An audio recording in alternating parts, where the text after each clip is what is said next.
Olá pessoal, nós estamos de volta para falarmos mais um pouquinho da macrodivisão regional do Brasil. Vamos falar agora a respeito da Caatinga e do Pampa. Bom, nós já tivemos oportunidade de dizer para você que nós temos lá uma relação dialética de influência mútua entre o clima e a vegetação. Quando nós olhamos, então, para a Caatinga, a primeira questão fundamental é a gente lembrar que nessa região nós temos lá um clima semiárido. Lembrando que esse clima semiárido, ele tem a sua ocorrência em virtude do Planalto da Borborema.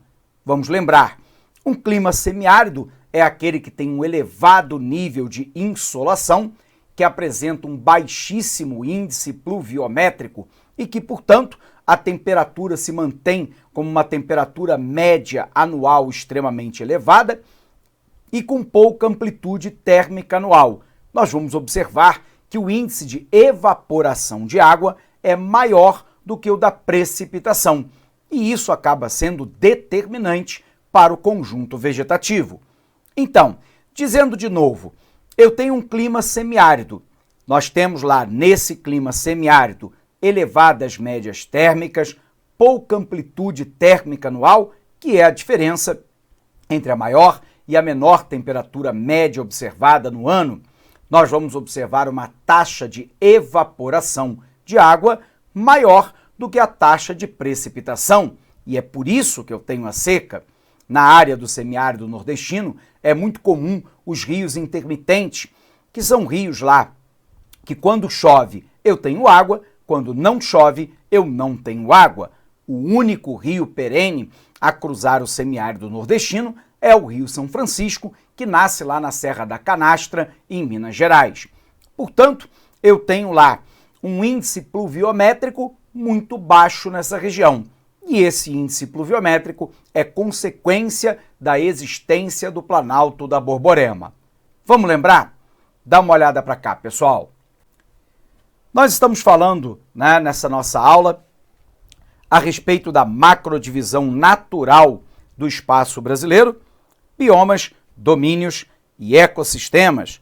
Nós queremos analisar de maneira muito especial o ecossistema da Caatinga e do Pampa.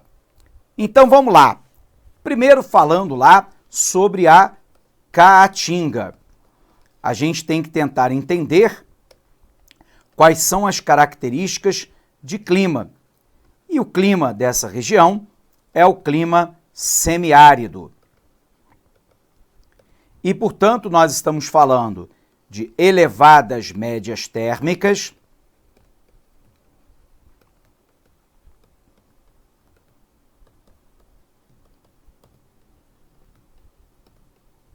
de pouca amplitude térmica anual, a famosa ATA, que nós sabemos ser a diferença entre a maior e a menor temperatura média observada durante o ano.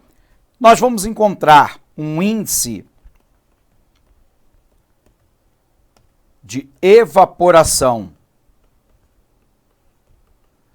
das fontes de água maior do que o índice de precipitação. Nós vamos encontrar um baixo índice pluviométrico.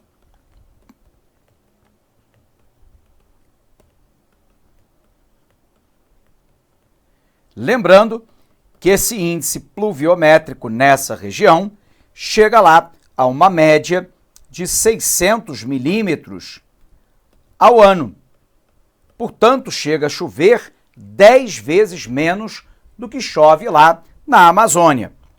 Ora, nós temos elevadas médias térmicas, pouca amplitude térmica anual, diferença entre a maior e a menor temperatura média, um índice de evaporação maior do que o de precipitação e um baixo índice pluviométrico. Mas a pergunta é, por que é que o índice pluviométrico é baixo? Vamos lembrar, se a gente traçar aqui uma linha e determinarmos que a leste nós temos lá a fronteira com o Oceano Atlântico e a oeste nós temos lá a floresta amazônica e fizermos um corte, né, na área do Nordeste brasileiro, a primeira área é a área que nós chamamos de Zona da Mata. É a área de Mata Atlântica, é a área litorânea, onde ficam lá as principais capitais, como Recife, como Fortaleza, como Salvador. Observe que, passando aí, né, da Zona da Mata, nós temos uma área que nós chamamos de Agreste. E entre o Agreste e a área do Sertão, que é a área do semiárido nordestino, você se recorda que nós temos a existência de um planalto chamado de Planalto da Borborema. Então aqui o nosso Planalto da Borborema. Então lembrando que um planalto é uma área mais ou menos plana, normalmente acima de 300 metros de altitude, onde predomina-se a perda de sedimentos, sedimentos inorgânicos e orgânicos. Portanto, areia, pedra, cascalho, barro, argila, mas também animais mortos, fezes, flores, frutos, sementes, árvores mortas, dentre outros. Nós temos aqui uma massa chamada de massa tropical atlântica. Essa massa tropical é quente e úmida. Por uma diferença de pressão atmosférica, ela sopra do oceano em direção ao continente. Essa massa, então, ela vem aqui passando em parte da Zona da Mata e do Agreste e sofre a reflexão de calor da crosta terrestre. Quando ela encontra o Planalto da Borborema, ela vira ascensional, ela sobe. A grande questão, no entanto, é que a gente se recorda que quanto maior a altitude, menor a temperatura. Resultado, quando ela atinge uma altitude maior, a temperatura é menor e a água se condensa na forma de chuva. E aí chove em parte do Agreste e da Zona da Mata. A massa, então, consegue ultrapassar o Planalto da Borborema e chega até a área do sertão. Só que quando ela chega no sertão, ela se encontra lá como uma massa quente e relativamente seca, causando então o fenômeno da seca no semiárido nordestino. O resultado, então, é que, sob o ponto de vista natural, não há solução para a questão da seca no sertão. Nós vamos observar que essa seca é um fenômeno absolutamente natural. Bom, mas aí você poderia se perguntar assim, professor, existe solução antrópica para a seca? Ou seja, aquela provocada pelo homem? Temos. Na realidade, nós temos três grandes iniciativas. A primeira é a transposição de águas do Rio São Francisco. Eu estou tirando lá entre 2% a 5% da vazão do rio, lembrando que o Rio São Francisco é um rio exorreico, ele deságua no mar, então se eu não retirar essa água, ela irá se perder, porque ela vai se salinizar, e aí eu tenho lá 2 a 5% que eu levo para abastecer alguns açudes da região, para abastecer rios intermitentes e para abastecer algumas comunidades e também algumas cidades da região. A pergunta é, professor, é a solução do fenômeno da seca? Não, porque a população se encontra espalhada pelo território. Lembrando que a Caatinga é o único bioma totalmente brasileiro e ele ocupa 11% do Brasil. É maior do que a França e, portanto, a população espalhada por esse território dificilmente tem condições a transposição de beneficiar a todos. Vai beneficiar alguns. É parte da solução e não a solução. Uma outra solução encontrada são as usinas de dessalinização. Debaixo do semiárido nordestino, nós temos imensas quantidades de água em lençóis freáticos. O problema é que esses lençóis freáticos são salobros, eles têm cloreto de sódio, grande quantidade de sal.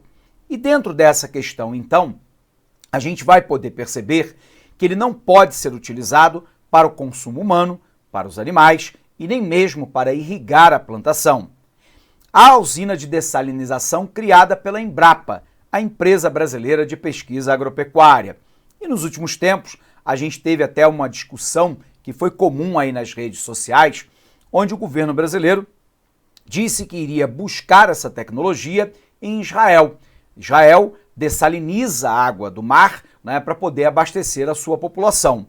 Observe, contudo, que em Israel você vai de uma ponta a outra do território em apenas 6 horas.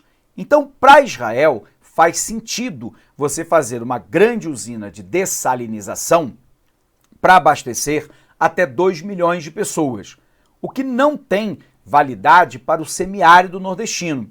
Porque como no semiárido a população está dispersa pelo território, se você fizer uma grande usina de dessalinização, você vai sofrer do mesmo problema que sofre a transposição de águas do Rio São Francisco, que é a dificuldade de você levar essa água a toda a população, repito, dispersa espacialmente pelo território.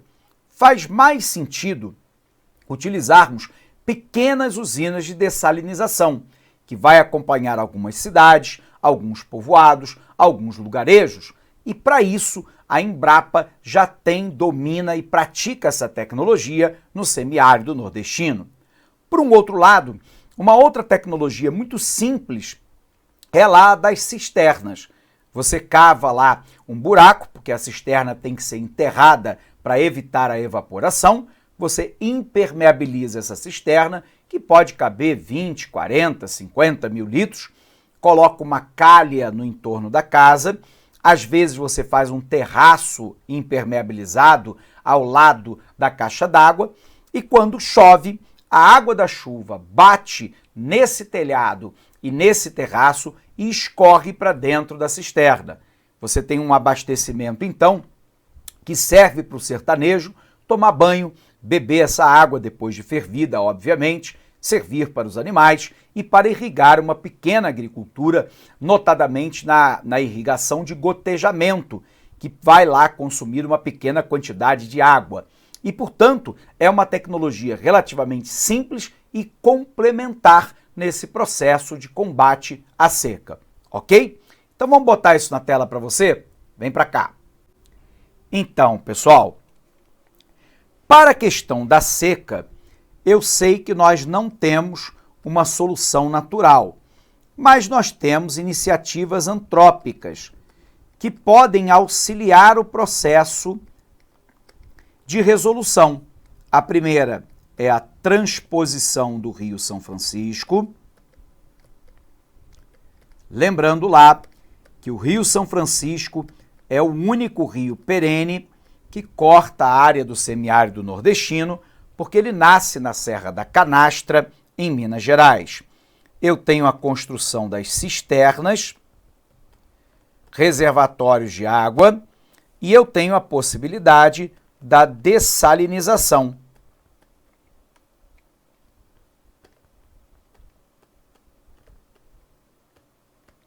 Ok? Bom, compreendidas então, né, essa questão a respeito da seca, pessoal, a gente precisa então se concentrar para tentar entender a vegetação. Ora, se nós acabamos de dizer que a vegetação é uma adaptação ao clima, e se o clima é um clima semiárido, a vegetação será adaptada a essa condição climática. É um tipo de vegetação que nós chamamos de xerófila. A vegetação xerófila é muito adaptada a um clima muito seco. Então, como é que ela se apresenta? Ela é arbustiva, casca grossa, raiz profunda, espaçada, espinhosa, xerófila, formada basicamente por cactáceas como o xique-xique. É uma vegetação que tem uma grande biodiversidade, Porém, essa biodiversidade não é tão exuberante quanto uma mata atlântica ou uma floresta amazônica.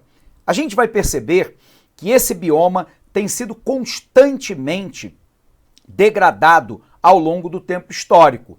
Primeiro, para virar lenha, para o sertanejo fazer a sua alimentação.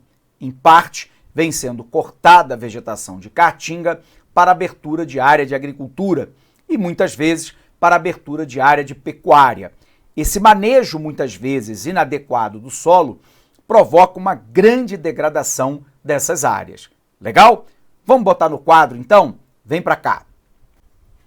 Então, quais são as características, da vegetação de caatinga, que é uma palavra que em tupi-guarani significa mata branca. Na verdade, a mata não é branca, ela é acinzentada, é essa cor que ela assume no período do inverno, que é o período que chove menos nessa região. Então, o que a gente vai observar, A gente vai ter lá uma vegetação arbustiva, e ela é arbustiva para consumir pouca água, porque se ela consumir muita água, ela morre. Ela é casca grossa para poder evitar a transpiração e, ao mesmo tempo, ser resistente aos incêndios naturais. Ela é raiz profunda para buscar água no subsolo. E é comum que nessa região uma das comidas preferenciais seja a farinha de mandioca, porque a mandioca é um tubérculo, O que nós comemos é a raiz, e essa raiz é que estoura o subsolo à procura de água, portanto, muito adaptada a essa região. É uma vegetação espaçada para não competir pelo mesmo nicho de água presente no solo. É uma vegetação espinhosa, formada em grande parte das vezes por cactáceas, ou seja, cactos e bromélias. O exemplo aqui de cactáceas do xique-xique, É uma vegetação xerófila, portanto, muito adaptada a um clima semiárido. Essa vegetação, ela tem uma grande biodiversidade, porém, obviamente, não a exuberância de uma mata atlântica ou ainda de uma área como a floresta amazônica. Então, a caatinga, mata branca, arbustiva, casca grossa, raiz profunda, espaçada, cactácea, xerófita, ela tem folhas pequenas para poder exatamente evitar a transpiração. Concluída, então, essa caracterização, vamos dar uma olhadinha lá no nosso material. Então, o que nós temos, A caatinga é um bioma brasileiro que apresenta um clima semiárido, vegetação com poucas folhas e adaptadas aos longos períodos de secas, além de grande biodiversidade. Esse bioma é encontrado no Nordeste do Brasil, nos estados do Maranhão, Piauí, Ceará, Rio Grande do Norte, Paraíba, Pernambuco, Alagoas, Sergipe, Bahia e parte de Minas Gerais. Toda essa área abrange 844 mil quilômetros, ou seja, 11% do território brasileiro. O nome Caatinga significa em tupi-guarani mata branca. Esse nome faz referência à cor predominante da vegetação durante a estação de seca, onde quase todas as plantas perdem as folhas para diminuir a transpiração e evitar a perda de água armazenada, e por isso ela é também chamada de caducifólia. A vegetação fica caduca e cai. No inverno, devido à ocorrência de chuva, as folhas verdes e as flores voltam a brotar. Apesar de sua importância ecológica, calcula-se que 40 mil quilômetros quadrados da Caatinga já foram transformados em quase deserto, o que é explicado pelo corte da vegetação para servir como lenha e pelo manejo inadequado do solo. Aqui, a área da Caatinga, uma imensa área no Brasil que é maior do que o território da França. Há uma forte presença de arbustos com galhos retorcidos e com raiz profunda, presença de cacto e bromélia. Os arbustos costumam perder quase que totalmente as folhas em época de seca. As folhas desse tipo de vegetação são do tamanho pequeno, são xerófitas e o solo da Caatinga apresenta baixa fertilidade, além de ser pedregoso. Observe aqui à direita a vegetação de Caatinga, né? Recentemente, o emprego de técnicas de irrigação ampliou a área ocupada para fruticultura e a agricultura extensiva, sobretudo lá às margens do Rio São Francisco. Bom, pessoal, mas nós temos que falar também, na nossa aula de hoje, a respeito do pampa. O pampa é uma vegetação basicamente de campos limpos. Nós estamos falando lá que esses campos limpos é uma vegetação rasteira, uma vegetação homogênea, normalmente com menos de 50 centímetros de altura, formado por herbáceas, basicamente gramíneas, capim, né? E herbáceas lá, molengas, com menos de 50 centímetros. Algumas vezes eu tenho a presença de alguns pequenos arbustos com mais de 50 centímetros, e aí eles são chamados de campos sujos.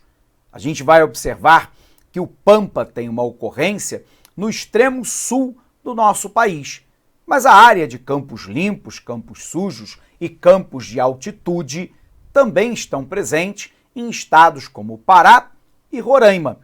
Algumas vezes eles são chamados nessa região também de campos rupestres ou campos de altitude. O que é mais marcante nesse tipo de bioma é a homogeneidade, ou seja, você não tem vários conjuntos vegetativos de biodiversidade no mesmo ambiente. Repito, é basicamente gramíneas, uma herbácea molenga com menos de 50 centímetros, compondo uma paisagem homogênea. A gente vai perceber que essa área é uma área de pasto natural, e não é por acaso que o Rio Grande do Sul, sobretudo, que tem a maior porção da área do pampa, é tradicionalmente uma área, né, de pecuária extensiva, que é aquela na qual eu solto o gado no campo e ele vai à procura do alimento. A gente vai perceber então, pessoal, que a gente tem dentro desse bioma uma grande atividade agrícola e pecuária. Nos últimos anos, a gente tem avanço aí de algumas culturas sobre essa área, dentre elas a cultura da soja, a sojicultura. Legal? Vamos ver como é que funciona então? Acompanhe aqui comigo. Então, o que eu tenho, né? Eu tenho agora a vegetação de pampa. A ocorrência dela é no sul do país. Portanto, nós estamos falando de uma área de clima subtropical. A vegetação de pampa é uma vegetação homogênea. Nós vamos encontrar ela formada basicamente por campos limpos, embora eventualmente nós tenhamos a presença dos campos sujos. A gente vai observar lá a presença basicamente de gramíneas, uma vegetação herbácea com menos de 50 centímetros de altura em sua grande parte. Quando eu tenho a presença de pequenos arbustos,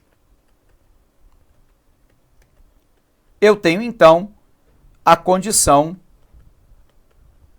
de campo sujo.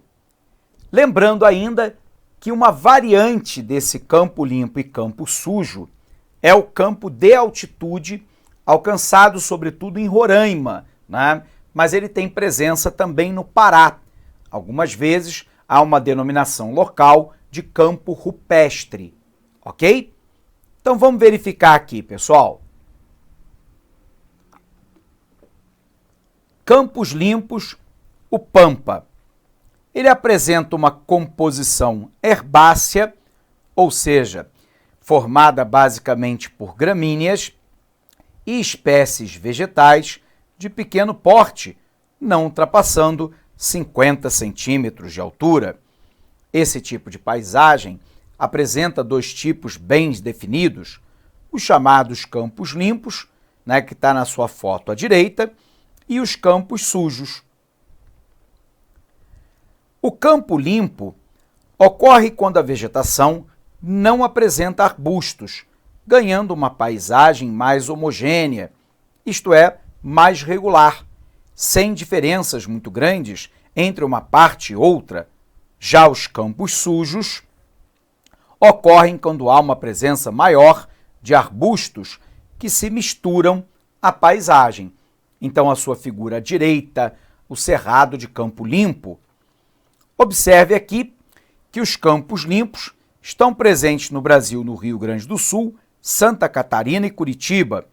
A vegetação predominante, gramíneas, subarbustos e ervas com solo propício à agricultura. Já o campo de terra firme, no Brasil, Amazonas, Roraima e Pará, com uma vegetação que, além de gramíneas, algumas árvores se integram à paisagem. Só lembrando aqui, na foto anterior, né, que esse aqui é um campo sujo. Só para você ter o comparativo entre o campo limpo e o campo sujo com a presença de alguns arbustos. Observe lá, então, que nós temos uma denominação, né? Eu tenho o campo limpo, depois com pequenos arbustos o campo sujo. Se esses arbustos começam a ganhar uma altura maior, é um campo cerrado.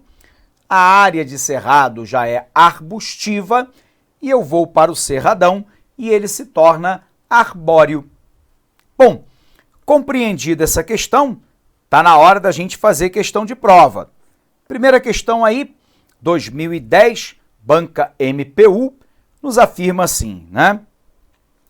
Julgue o item seguinte quanto à influência do clima nos ecossistemas brasileiros.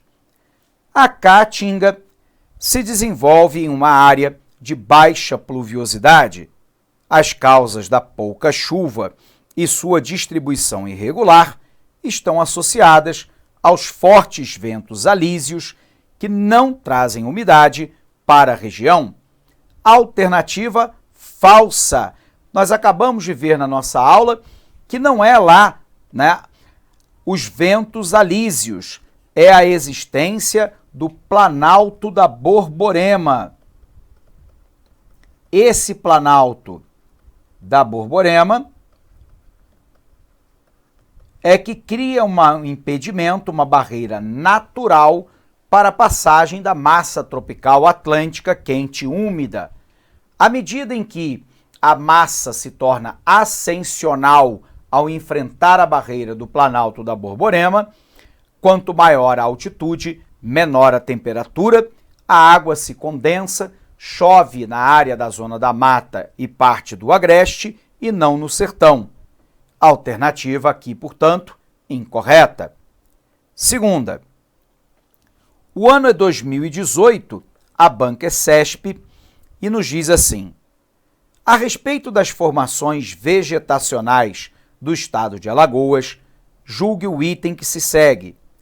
A formação vegetal da Caatinga, em Alagoas, caracteriza-se pela adaptação a uma prolongada estação seca, típica do semiárido, e a existência de diversas árvores de grande porte, do tipo xerófila, como o pau-brasil e a palmeira babaçu. Alternativa incorreta. Primeiro que árvore de grande porte não é do tipo xerófila. Vegetação xerófila é aquela bem adaptada ao clima semiárido. Em área de semiárido, não há, via de regra, árvores de grande porte. Segundo, pau-brasil é típico da área da zona da mata e não da área da caatinga. Também está errado. E a palmeira babaçu, ela é típica da área do meio norte, parte do nordeste brasileiro, já quase fronteira com o Oceano Atlântico. É um tipo de palmácea, portanto, não está presente na área do semiárido.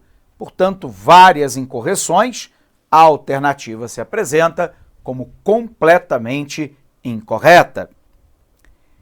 Terceira questão.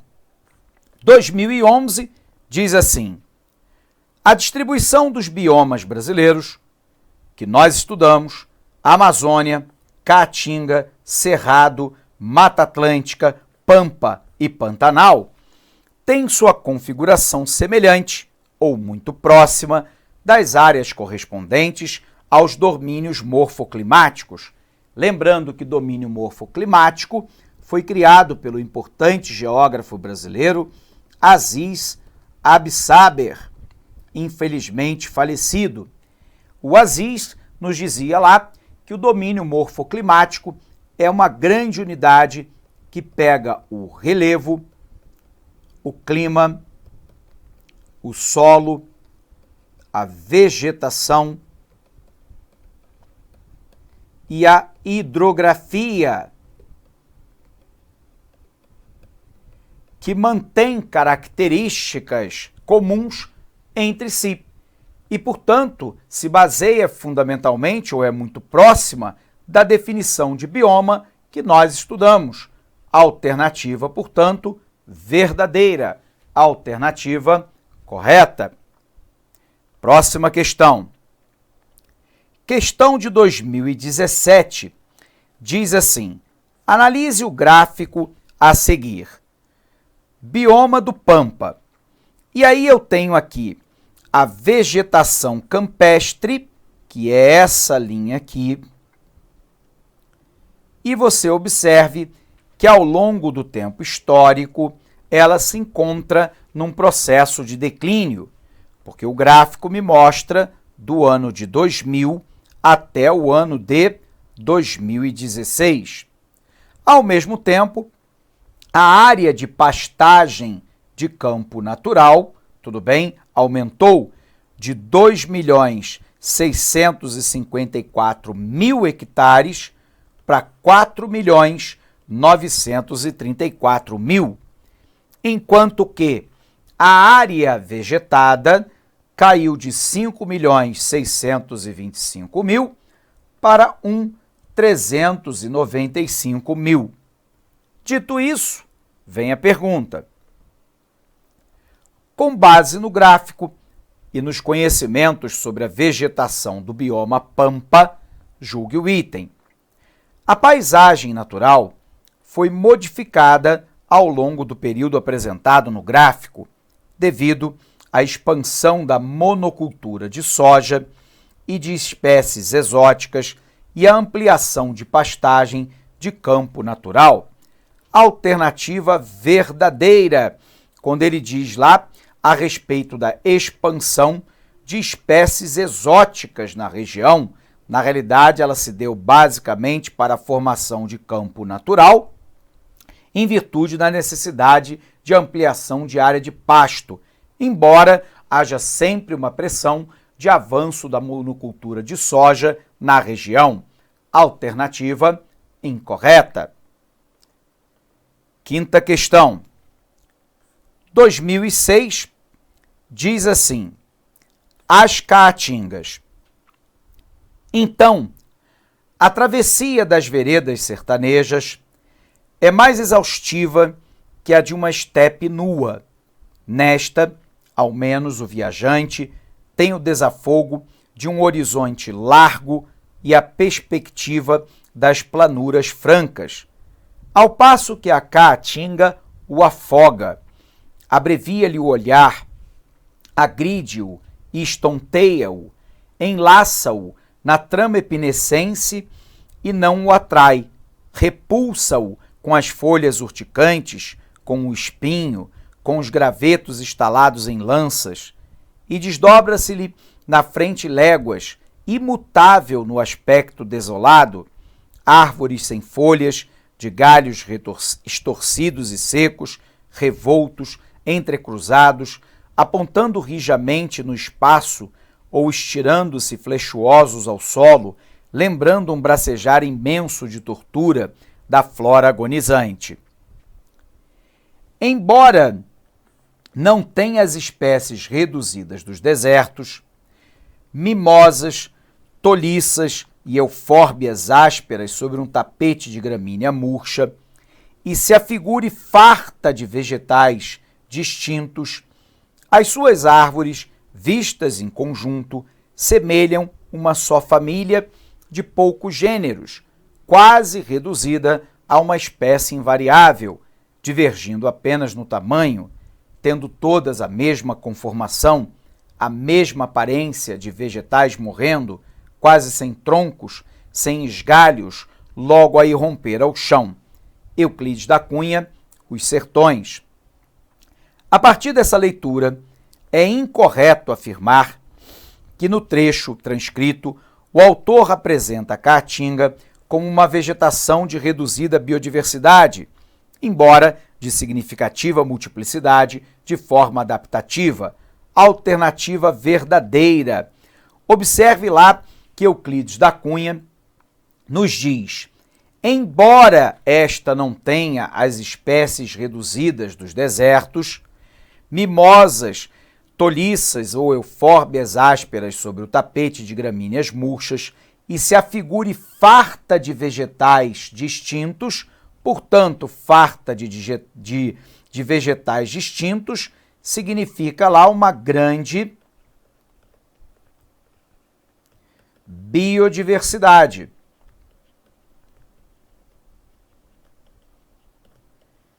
Então, se Euclides da Cunha diz que, embora ela pareça, ter a mesma aparência, ele ressalta que ela é farta de vegetais distintos. Então, ela aparenta ter a mesma aparência, porém, tem uma grande biodiversidade.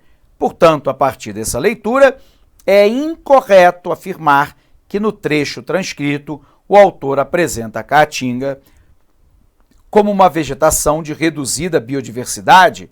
Ele fala exatamente o contrário, farta de vegetais distintos, embora significativa multiplicidade de forma adaptativa, alternativa verdadeira. Bom, pessoal, se essa alternativa ela é verdadeira, a gente pode então encerrar essa nossa aula. Eu quero te desejar aí um forte abraço, bons estudos e até o nosso próximo encontro. Até lá! Clique lá.